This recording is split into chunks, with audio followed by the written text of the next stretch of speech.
Jaz se spomnim, ko smo bili v vladi, in smo zniževali davke in je bil to hud pretres, kako bomo uničili proračun, kako bo šlo vse v grunt, da to se ne da, ampak takrat so bile številke zelo jasne. Z zniževanjem davkov so se proračunski prilivi povečevali.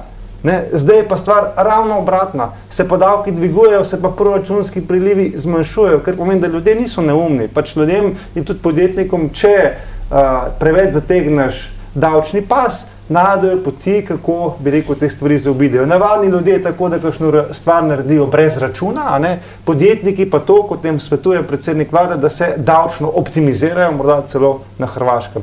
In v takih okoliščinah seveda mene skrbi za slovensko gospodarstvo, zaradi tega, ker sem prepričan, da se pač slovenska vlada ne zaveda resnosti okoliščin okoli Slovenije, kaj se dogaja v svetu in kaj se dogaja tudi v Evropi.